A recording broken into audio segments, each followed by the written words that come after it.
Vigyan. We are discussing the lesson, is matter around us pure? So in the case of pure substances, we can separate the components only using chemical techniques such as electrolysis and chemical reactions, because the components are chemically combined. Whereas in the case of mixtures, we can separate them using physical processes. For example, a mixture of copper sulfate in water, that would be a copper sulfate solution. You want to separate water from copper sulfate, what would you do? You would just go for boiling the solution. So what would happen? The water will evaporate and get separated, and you will be left with your copper sulfate.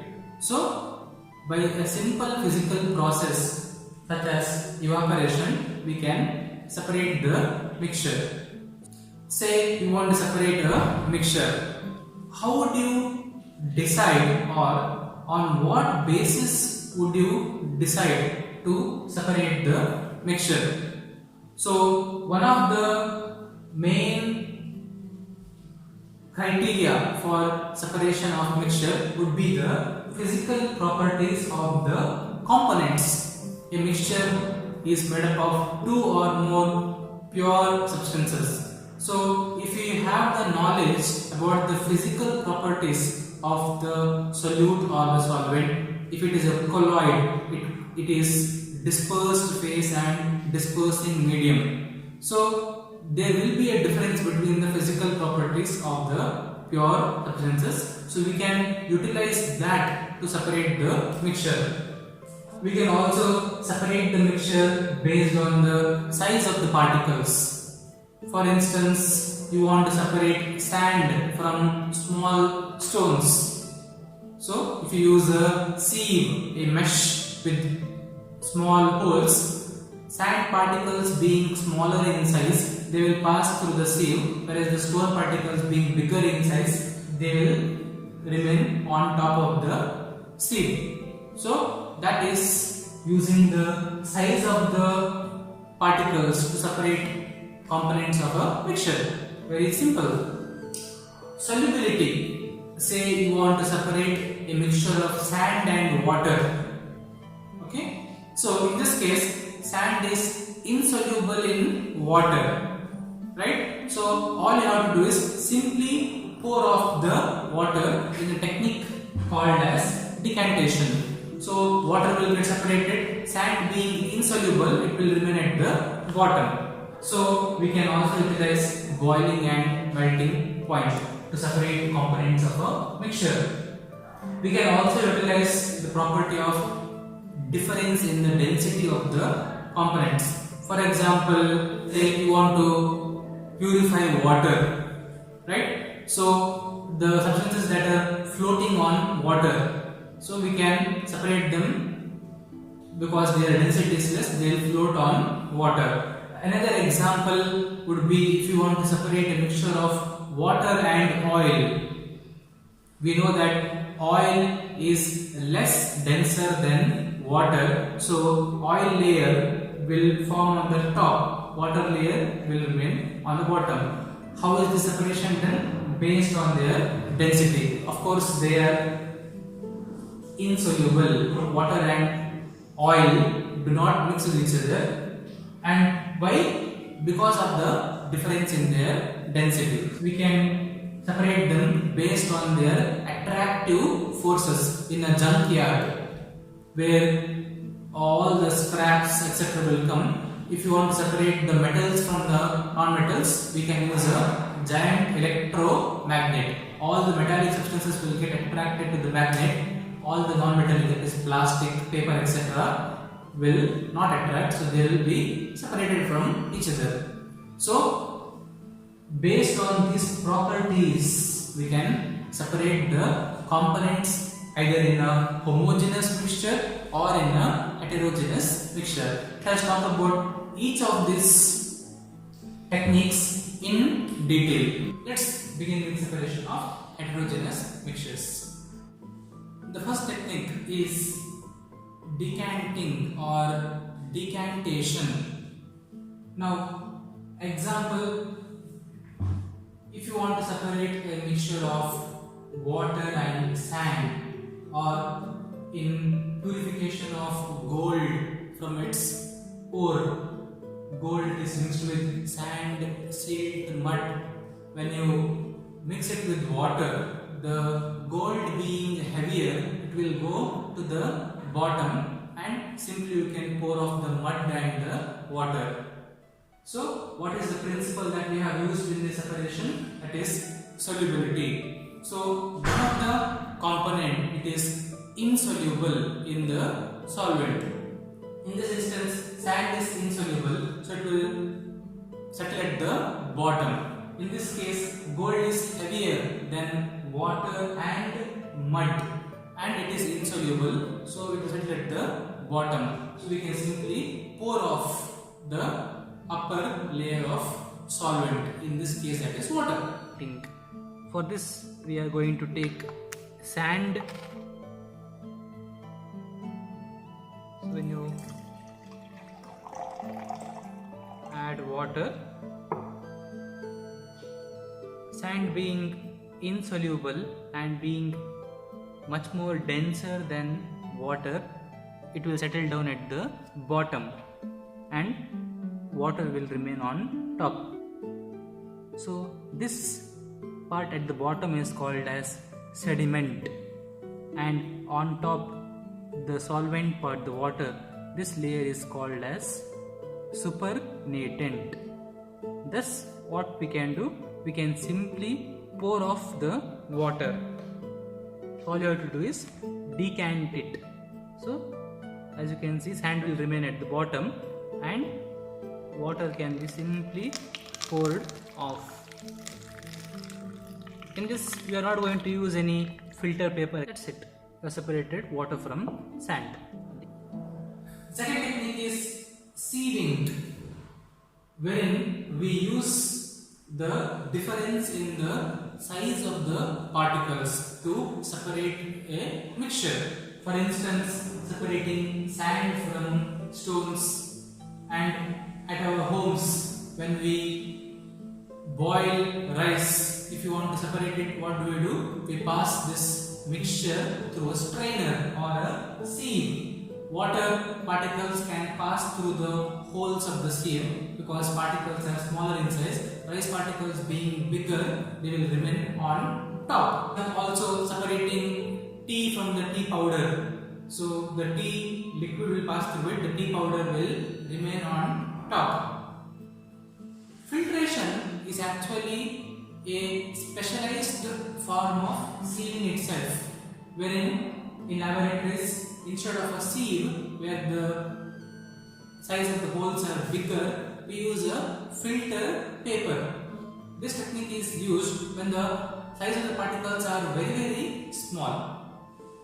So then we use a filter paper. This technique of filtration is also dependent on the size of the particles. Practically, filtration technique is used in our air purifiers and water purifiers.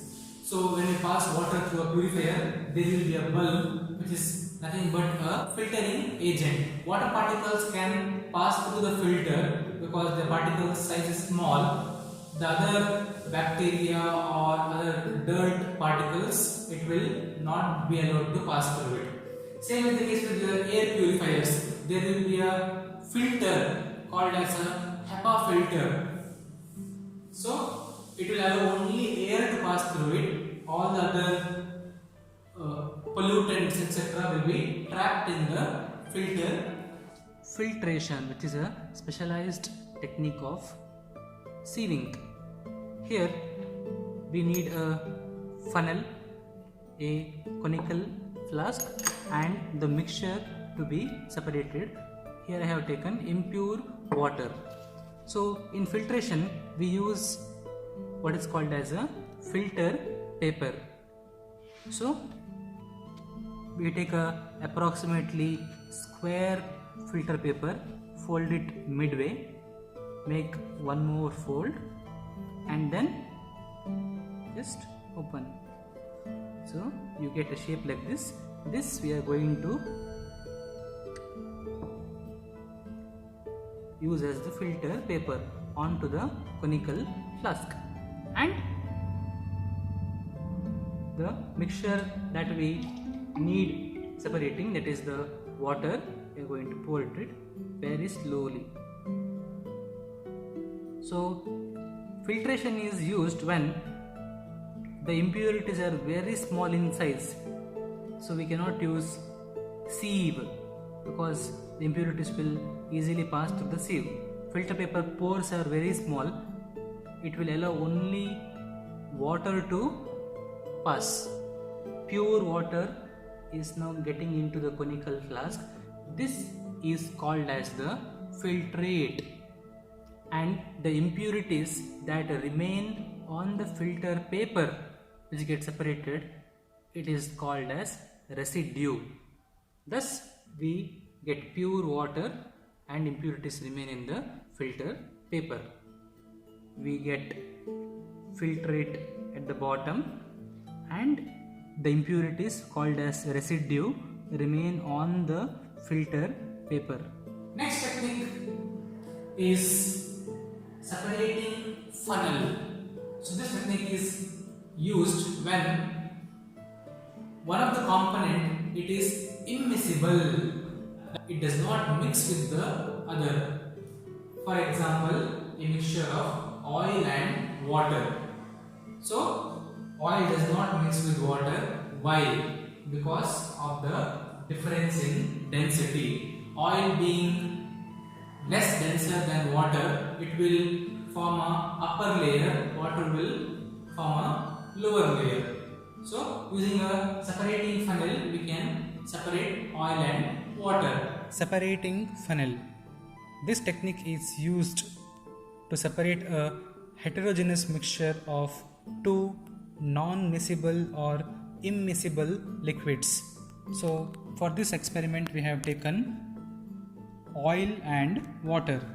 This is our separating funnel which has a valve here. Now it is in the closed position. We are using a stand to hold the separating funnel.